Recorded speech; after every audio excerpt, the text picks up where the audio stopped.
All right, motivators, let's talk about the final piece of our complete guide to strength training for endurance athletes. That being, how do we actually implement strength training into an endurance training plan properly?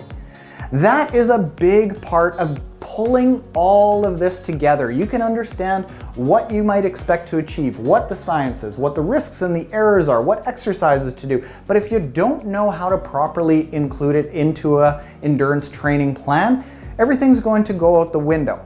But with some very simple guidelines, you can make sure that strength training is very supplementary and complementary to the endurance training that you want, as opposed to detrimental to the endurance training, so that you can reach your endurance race goals. So let's get into specifically, how do you incorporate strength training into an endurance training plan properly? My name is Taren Gazelle. In my late 20s, I was overweight, unfulfilled, and couldn't even run to the end of the block. Over the following 10 years, I lost 65 pounds racing triathlons, running races, cycling events, and world championships. But eventually, the suffer culture of endurance sports training caught up to me, causing health issues and injuries. Now, my company Motive and I are on a mission to help people live more fulfilling lives by reaching endurance sports goals using healthy methods.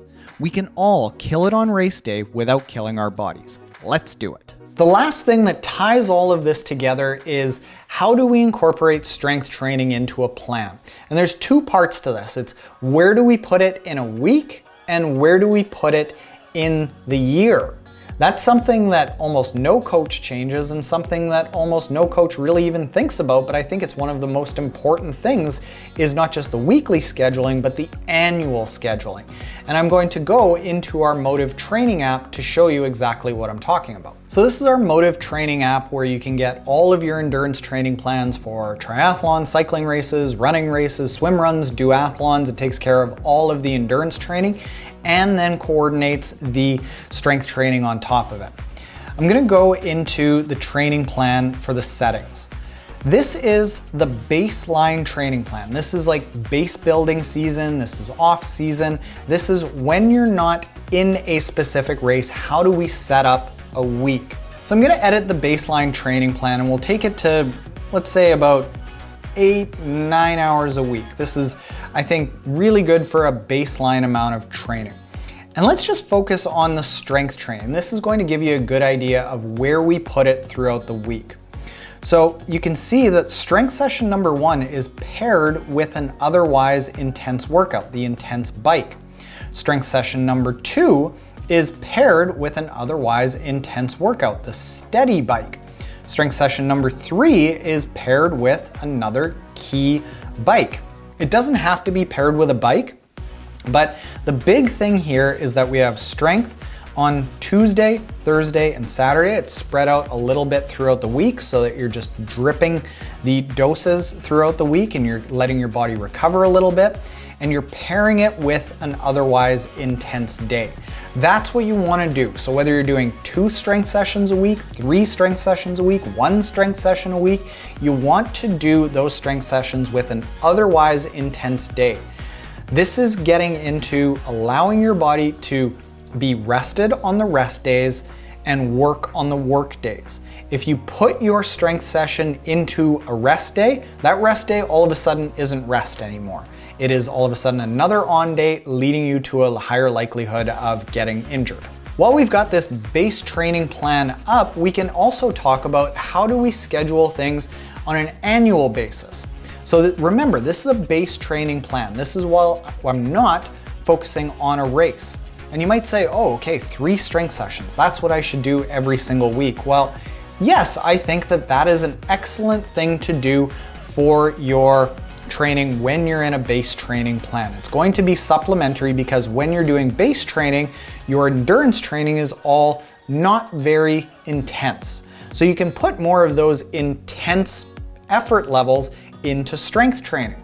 So during baseline training, we say, yeah, up to 3 30-minute strength sessions per week, and those strength sessions can be pretty intense. What a lot of coaches don't do is they just say, well, 1 or 2 strength and conditioning sessions year round and just fit that into your schedule. But I think it's really big to load up on the strength building, the intensity, the actual improving your strength and working on it and being intense and intentional about it during the baseline training when you can, with 3 strength sessions all designed fairly intense. But how does it look when you get into a race period? So I'm going to add a race and we'll just call it a strengthy race. Doesn't matter how far out we put it, but we can choose any one of these events. We've got triathlon, cycling, running, swim, run, duathlon. They're all gonna look the same. Let's just go for a marathon training plan and set the training for finishing feeling strong. What's going to be different that you're going to notice about this is that the strength is just 1 time per week. When we get into a training plan specific preparation kind of phase, you go from 2 or 3 strength sessions a week down to 1 strength session a week. We also want to change the nature of that strength session to a very mobility and light kind of strength session, more about just hitting muscle fibers as opposed to building muscle fibers. What that's going to do is it's going to be complementary to your plan. So during the baseline training phase, when you don't have a lot of intensity, you can offset that intensity with the strength intensity. When you do have a plan that you're preparing for, you're going to have a lot of intensity in your endurance training, so you want to offset that with not a lot of intensity during your strength training. We also decrease the amount of strength training so it's less muscle damage on your body, so you can really focus on the task at hand, preparing for your endurance race. So this is what I think a lot of coaches miss. They just say, all right, let's do strength training. But I think that throughout the year, strength training needs to change. And what we've done in our app is we've created 25 hours of guided kettlebell strength and mobility sessions. And the strength sessions are designed to be intense during the baseline training. You got lots of them during the baseline training. They're less frequent during the race training, and they're less intense during the race training. The mobility yoga training that we've also created, which is about, I think, 20 hours of guided yoga training in the app, is very similar. A little more intense, a little more challenging during the baseline training, and then a little bit easier, just a little more rejuvenating, a little more relaxing during the race training. So they become complementary to each other as opposed to competing with each other.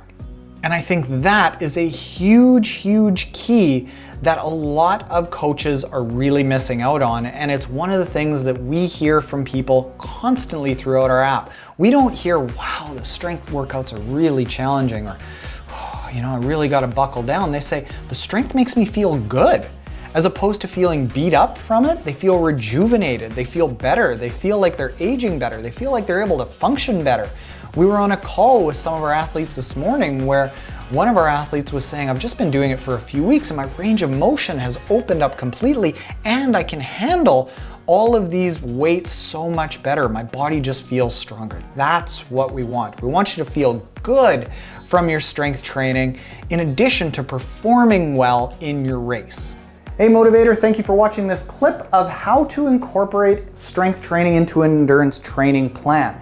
If you want to see the full, complete guide to strength training for endurance athletes, you can see the full video where we talk about all 7 of these concepts right over here. And in that full video, we talk about this pie chart and what that means in relation to your endurance training plan. If you want to see the other 7 concepts talked about individually, you can see the playlist of all the videos right over here. And if you found this helpful and you aren't already subscribed, hit the subscribe button below. Later, Motivators.